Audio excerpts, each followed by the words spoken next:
اعوذ باللہ من الشیطان الرجیم بسم اللہ الرحمن الرحیم رب اشرح لی صدری ویسر لی امری واحلل عقدۃ من لسانی یفقہوا قولی۔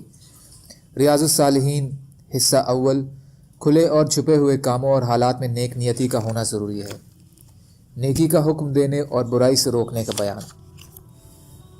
حضرت نعمان بن بشیر رضی اللہ تعالیٰ عنہ سے روایت ہے کہ رسول اللہ صلی اللہ علیہ وسلم نے فرمایا، اس آدمی کی مثال جو اللہ کی حدود کو قائم کرنے والا اور اس کی جو ان حدوں میں گرفتار ہونے والا ہے، ان لوگوں کی طرح جو ایک کشتی پر سوار ہوئے، انہوں نے کشتی کے اوپر اور نیچے والے حصوں کے لیے قرآن اندازی کی، تو ان میں سے کچھ اس کی اوپری منزل پر اور کچھ نچلی منزل پر بیٹھ گئے۔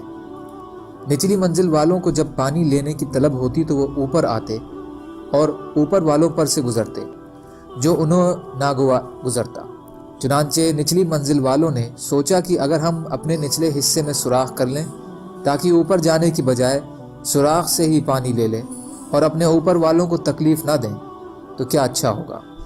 تو اوپر والے نیچے والوں کو ان کے اس ارادے سمیت چھوڑ دیں، انہیں سوراخ کرنے سے نہ روکیں گے، اور وہ سوراخ کر لیں تو سب کے سب ہلاک ہو جائیں گے، کیونکہ سوراخ کے ہوتے ہی ساری کشتی میں پانی جمع ہو جائے گا، جس سے کشتی تمام مسافروں سمیت ڈوب جائے گی، اور اگر وہ ان کے ہاتھوں کو پکڑ لیں گے، سوراخ نہیں کرنے دیں گے، تو وہ خود بھی اور دوسرے تمام مسافر بھی بچ جائیں گے۔ بخاری۔ اللہ کی حدود کو قائم کرنے والے کا مطلب ہے اللہ کی منع کی ہوئی چیزوں کا انکار کرنے والا اور ان کے نوارن کی کوشش کرنے والا۔ فائدہ۔ اس سے معلوم ہوا کہ اسلامی سماج میں برائیوں کے نتائج کرنے والوں کی ذات تک محدود نہیں رکھتی، بلکہ ان کے برے اثرات پورے سماج کو بھگتنے پڑتے ہیں۔ اس لیے سماج کو تباہی سے بچانے کے لیے ضروری ہے کہ برے کاموں کو کرنے والوں کو اللہ کی نافرمانی کرنے سے روکا جائے۔ اگر ایسا نہیں کیا جائے گا تو سارا سماج عذاب الہی میں گرفتار ہو جائے گا۔ حضرت ام المومنین ام سلمہ ہند بنت ابی امیہ حذیفہ رضی اللہ تعالی عنہا سے روایت ہے کہ رسول اللہ صلی اللہ علیہ وسلم نے فرمایا، یقیناً تم پر جلد ہی ایسے لوگ حاکم بنائے جائیں گے جن کے کچھ کاموں کو تم پسند کرو گے اور کچھ کاموں کو ناپسند، تو جس نے ان کے برے کاموں کو برا سمجھا وہ بری ہو گیا، جس نے انکار کیا وہ بچ گیا، لیکن جو راضی ہوا ان کی پیروی کی وہ ہلاک ہو گیا۔ صحابہ رضی اللہ عنہ نے عرض کیا، یا رسول اللہ صلی اللہ علیہ وسلم، کیا ہم ایسے حکمرانوں سے لڑائی نہ کریں؟ آپ صلی اللہ علیہ وسلم نے فرمایا، نہیں، جب تک وہ تمہارے اندر نماز کو قائم رکھیں۔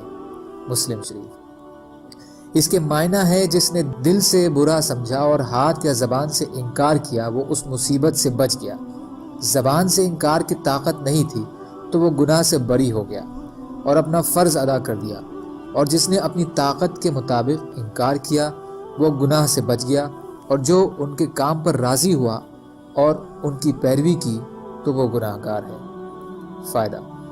مسلم حکمرانوں کے آگیا پال کو نماز کے ساتھ مشروط کر کے اس بات کی وضاحت فرما دی ہے کہ نماز ہی کفر اور اسلام کے بیچ فرق کرنے والی چیز ہے۔